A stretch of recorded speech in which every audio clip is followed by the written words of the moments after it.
आप सल्लल्लाहु अलैहि वसल्लम एक ही रात में स्टार्स, प्लैनेट्स, गैलेक्सीज को क्रॉस करते हुए जमीन से आसमान की तरफ गए। अब अल्लाह ने कुरान में एक जगह फरमाया है कि जमीन और आसमान के दरमियान हर चीज अल्लाह को सजदा करती है, विच मीन्स सारे stars, galaxies, planets, mountains, trees. लेकिन ये कैसे पॉसिबल है? सजदा तो इस तरह होता है। और कभी स्टार्स और प्लैनेट्स को हमारी तरह इबादत करते हुए किसी ने देखा है?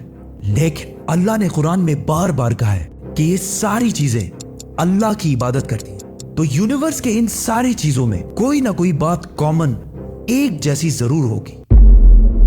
आज से बहुत साल पहले पूरी दुनिया का ये ख्याल था कि जमीन, अर्थ ही दुनिया का सेंटर है और जमीन तो साकिन है बेटा, जमीन रोटेट करती ही नहीं है, जमीन गर्दिश नहीं करती। लेकिन आज से 400 साल पहले गैलीलियो, जो एक इटालियन साइंटिस्ट थे, उसने दो लेंसेज को अलाइन करके रखा तो उसे पता चला कि ऐसे करने से दूर की चीजों को करीब से देखा जा सकता है। छोटे लेवल पर टेलीस्कोप्स दुनिया में पहले भी मौजूद थे, लेकिन इन्हें सिर्फ फौजी और समंदरी सफरों में यूज किया जाता था। लेकिन गैलीलियो ने इसी टेलीस्कोप को इंप्रूव करके इंसानों की तारीख में पहली दफा इसका रुख आसमान की तरफ किया, जिससे उसने दुनिया से पहली बार सूरज और चांद को बिल्कुल करीब से देखा।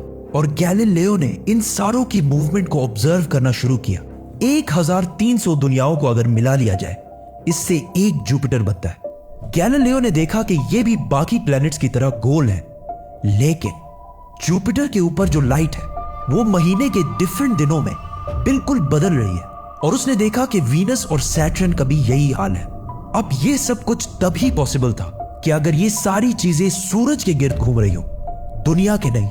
गैलीलियो ने ये बातें पूरी दुनिया को बताई कि यूनिवर्स का सेंटर दुनिया नहीं बल्कि सूरज है। लेकिन इस बात को सुनकर यूरोप के सारे चर्चेस उसके दुश्मन बन गए, क्योंकि उस जमाने के पोप का ये ख्याल था कि जमीन ही यूनिवर्स का सेंटर है। और सिर्फ पोप का नहीं, पूरी दुनिया का ये ख्याल था। जमीन तो साकिन है। जिसकी वजह से गैलीलियो को चर्च से ये सजा मिली कि वो हमेशा के लिए घर में बंद कर दिया जाएगा। लेकिन गैलीलियो ने अपना काम जारी रखा और उसकी इन रिसर्चेस को बाद में पूरी दुनिया ने माना। इवन पोप ने भी गैलीलियो के मरने के 350 साल बाद पूरी दुनिया के सामने उससे माफी मांगी और कहा कि हम गलत थे और आप सही थे। आहिस्ता आहिस्ता हमें पता चला कि जमीन यूनिवर्स का सेंटर नहीं है, बल्कि ये सूरज के गिर्द घूमती है। और सूरज भी कोई इतनी बड़ी चीज नहीं है, बल्कि सूरज तो इसके जैसे अरबों खरबों स्टार्स की तरह मिल्की वे गैलेक्सी का एक छोटा सा हिस्सा है। और ये मिल्की वे गैलेक्सी अरबों स्टार्स से बनी हुई है और ये सारे बिलियंस ऑफ स्टार्स एक ही सर्कल में घूम रहे हैं।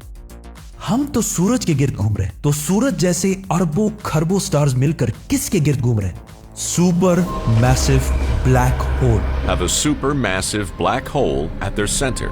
इस ब्लैक होल ने, जो हमारे सूरज से 40 लाख टाइम्स बड़ा है, ने पूरी गैलेक्सी को एक गोल सर्कल में रखा हुआ है। जिस तरह हमारे सूरज ने जमीन, जुपिटर, मार्स, इन सारे प्लैनेट्स को एक सर्कल में रखा हुआ है। लेकिन ये गैलेक्सी भी कोई इतनी बड़ी चीज नहीं है, बल्कि ये लाखों और गैलेक्सीज को मिलाकर एक छोटे से क्लस्टर का एक छोटा सा हिस्सा है। ये लाखों गैलेक्सीज मिलकर एक क्लस्टर बनाते हैं और ये क्लस्टर भी कोई इतनी बड़ी चीज नहीं है, बल्कि इस जैसे लाखों क्लस्टर्स मिलाकर एक सुपर क्लस्टर बनता है। और ऐसे हजारों सुपर क्लस्टर्स और भी मौजूद है। अब आपने ये नोट किया कि इन सारे स्टार्स, गैलेक्सीज, प्लैनेट्स में एक चीज कॉमन है कि इस पूरे यूनिवर्स में हर चीज किसी न किसी दूसरे ऑब्जेक्ट के गिर्द घूम रही है। और जब रसूलुल्लाह सल्लल्लाहु अलैहि वसल्लम भी आसमानों की तरफ गए तो उन्होंने बैतुल मामूर में फरिश्तों को नमाज पढ़ते हुए नहीं देखा, वो भी किसी चीज के गिर्द घूम रहे थे। लेकिन घूमने का इबादत से क्या ताल्लुक है? अल्लाह ने तो कहा है कि ये सारी चीजें इबादत करती हैं।